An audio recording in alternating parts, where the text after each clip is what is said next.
عاجل. القبض على مرتضى منصور اليوم بعد هذا الفيديو الممنوع من العرض اللي أدى إلى حبس مرتضى منصور اليوم.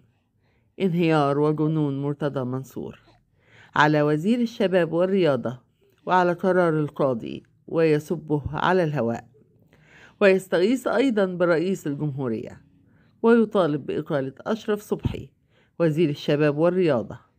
عاجل. القبض على مرتضى منصور وتقديمه للمحاكمة من قبل مكتب وزير الداخلية بسبب إهانة القضاء وإهانة وزير الشباب والرياضة أشرف صبحي. وقبل ما ندخل في تفاصيل الخبر، لو أنت أهلاوي أصيل اضغط لايك واشترك في القناة لنرى كم عدد محبي النادي الأهلي.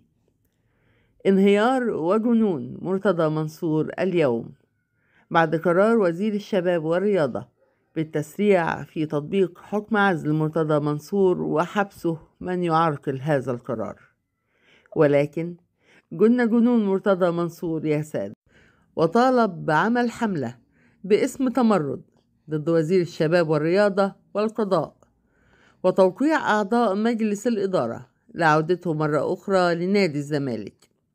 وقال مرتضى منصور: احنا عندنا رئيس جمهورية محترم، وأطالب الرئيس بالتدخل إنه يبعد وزير الشباب والرياضة عن الزمالك، وإنه يحاسب وزير الشباب والرياضة على تواطؤه مع الكابتن محمود الخطيب. وبالنسبة لقرار القاضي، أنا مش معترف بيه، ولا وزير ولا قاضي يقدر يعزلني. ما يبقاش قاضي أنا شاطب عضويته ويمشيني، وقاضي تاني شاطب عضويته يديني سنة سجن. محدش يقدر يمشيني غير جمعية عمومية هي اللي تمشيني، وجمعية عمومية هي اللي تنتخبني.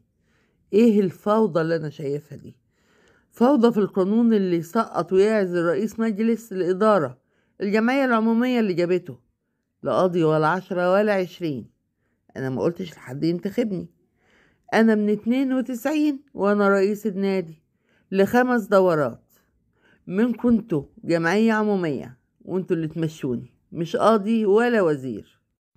وبعد كده تقول انا هسقط عضويتك والقانون طز. انا بقول لك لا يا اشرف يا صبحي، انت ما تقدرش تعزلني ولا تسقط عضويتي. انت عضو في النادي زي اي عضو، وتتشطب زي اي عضو لما تغلط. انما تعزلني لا والف لا. واقسم بالله مراتي فرحانة، وولادي فرحانين، واحفادي فرحانين، وبيقولوا بينوبنا ايه غير البهدلة والاهانة من 92. وعشان دي بلدنا بسكت كل مرة وما بطلعش على الشاشة عشان ما نولعش الدنيا زي السودان وليبيا وسوريا والعراق. احنا ما بنعملش حاجة عشان خايفين على بلدنا. وبعدين هو الاهلي كسر عينيكوا ولا ايه؟ شوفنا الفاظ خارجة وشتايم بالام في مباراة الرجاء ومحدش بيحاسبهم، انما المحاسبة ليا انا. وعايزكم تفتحوا صناديق الانتخابات 2020 وابقى طالع الاول على الجمهورية وتيجي تطلعني السابع على 100 غمر بالتزوير. ولكن عشان بلدنا بنسكت ونصبر، فانتم المسؤولين في اللي هيحصل. وانا عارف ان في ناس مش اعضاء في النادي بيخشوا النادي وبيبيعوا النادي، ولازم يبقى فيه انضباط من اول وجديد. اللي ليه عضوية هيخش النادي، واللي ملوش عضوية هيخرج بره النادي. كفاية بقى، سيبوا الزمالك في حاله. ده كان كلام مرتضى منصور امس يا سادة. دخلوا فتح على الرابع في إهانة وزير الشباب والرياضة، وإهانة القضاء، وإهانة قرار القاضي في عزله من رئاسة نادي الزمالك، وقرار أشرف صبحي بالتسريع في عزل مرتضى منصور من نادي الزمالك. ومن يعرقل هذا القرار يتم حبسه. ولكن جنون مرتضى منصور يا سادة، وفتح على الرابع وأهان القضاء وأهان وزير الشباب والرياضة، وبيقول له يا أشرف يا صبحي كده بدون ألقاب.